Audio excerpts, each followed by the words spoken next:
foremost, I ask my elders for permission to speak. Okay, thank you.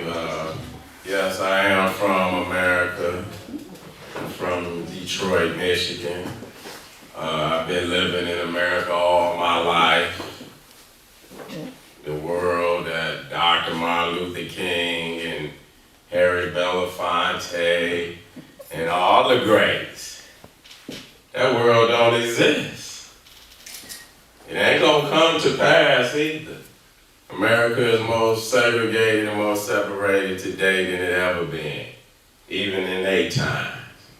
You see, white people don't want to be around black people in America. So that's a dream that'll never come true. We promote global African supremacy. Some people call it Pan-Africanism. We call it global African supremacy because when you say supreme, you talking about being on top. I hear the nationalism, but when I hear that supremacy, it sounds like, we trying to run something, you know what I'm saying? And so, the days of trying to integrate with our oppressor, which is a dream anyway, it should be long gone in people's mind that it will ever happen. The only way that we can do this is through a uniting of African people, first in Africa, not maybe just first, but in Africa and in the diaspora. We're spending too much of our energy and our resources, giving it back to the white man. And he already possessed so much of the wealth of the planet. You see? So when we say these people did, what the hell did they do for us? Anybody can go Google the economic disparity, even in America. You talking about the top 1% of America owns almost 55% of the total wealth. 1%. What did civil rights do for me? It ain't do nothing for me. You know what I'm saying? We living in the greatest disparity ever. So I think we need to, update our Africanism. We know that Garvey was the greatest, but a lot of people let Garvey's information come to pass. You didn't use it before it came to pass. He was a prophet. Like in America, he told us that we would fall back in the population. We were number 2 for a long time, but the Hispanics have passed black. So it came true. He came true, and he told us that, in another 50 to 100 years, that white people would master all mechanism, all machinery, all industry, and it wouldn't be no place here for us. He told us that, so I don't believe people are really Garveyites like that because you should know this. You know what I'm saying? We still sitting in these meetings and we are asking questions that Garvey answered over 100 years ago. And then we come in here and ask what's the answer, what's the solution. We know the solution. We just, we've been living under these white people for so long, it's become a habit. So a lot of people don't believe they can live without white people. He feeds you. He make your clothing for many of you, not everybody, but he feeds you. Your rent, your lights, and so you're gonna do right because you want to pay them bills. You want them lights to stay on. When a man controls just the bare elements of your living. Yeah.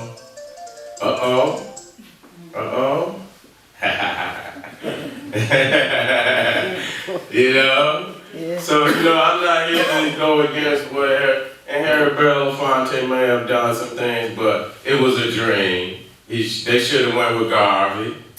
They didn't. They wanted to integrate, and now we have more degrees. We have in Black American history. We got more PhDs, more masters, more bachelors, and Black America is more poor than it ever been. You know what I'm saying? So don't be fooled by that. That integrationism, it never worked for us. Never. For the fact of white people don't want it to happen. We dust their furniture, we sweep up behind these goddamn crackers, but we don't do nothing else. We don't get none of that wealth. We don't even get any residual from the resources coming out of Africa. And you know, Chinese are coming over, benefiting. Arabs all through Africa are on land and benefiting. We're not benefiting from it because we're too stuck in this dream. So, you know, if you want to know a plan, get back on your Garveyism, update it, you know, quit loving these crackers. I'm sorry. You know, that's a disease. It's a disease. You know, some of us around the world may be more used to being, but I know him from his root. So you're not gonna fool me on who he is. He's a beast. That's where he come from. Come up out them caves. And y'all know, and many of you probably still see many of them in their pure nature and become accustomed to that. We're not about that. We're revolutionaries. We'll never be accustomed to living next to beasts like that. You know, we have to go back to our traditional living. And these people is killing everything on this planet that we need. From vegetation, water, the air. So we got to come to understand that we must return to our divine positions on this planet. It's not an option. You know, only African people can run this planet correctly. And when we not on top, it's almost like the sun hasn't risen. That, you know, it's supposed to have it, but it didn't come up. You know, it's something missing in the universe, you know what I'm saying? So when we get back and loving our women and respecting our sisters, you know what I'm saying? We must do that. In America, we have a problem with that. But that's been what's taught to us.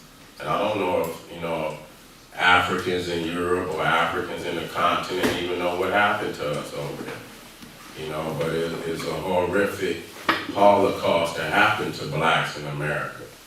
You know, a lot of people think they see the rap and they see it and that's us. Shit, we built a nation. They don't show you that. They show you the rappers and make it look like that's all we is. They'll show you the 400 years where we was laying the bricks, cutting that damn crop out there. You know, 400 years and we didn't get a dime.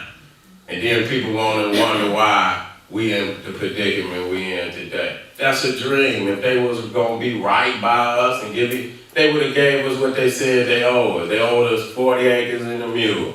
They never gave it to us. So how you gonna, I don't want no civil rights, I want the 40 acres and a mule.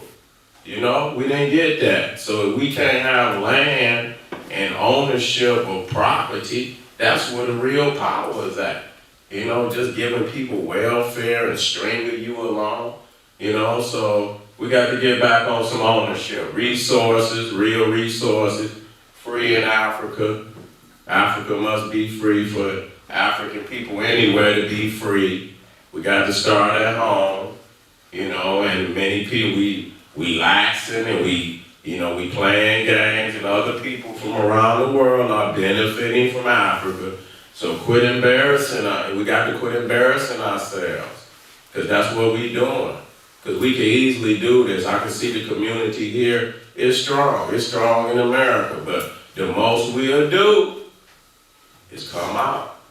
And I encourage people to come out. But we got to get past these meetings, because we having them all over the world now. We doing good in that. We doing good in that. We just got to move past the meeting and make it work. Believe in one another, where we can start to maybe, you know, build some businesses again and put some money on a couple of, you know, we might have some hot on the board that where we can make some money, you know.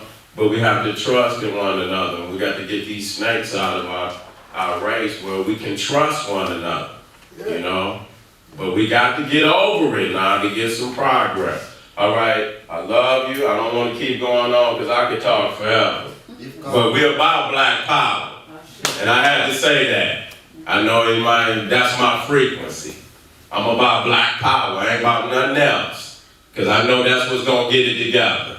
You can play your game, waste your time, but in the end, what's gonna get our race together, this world over, is black power. Thank you. Black power.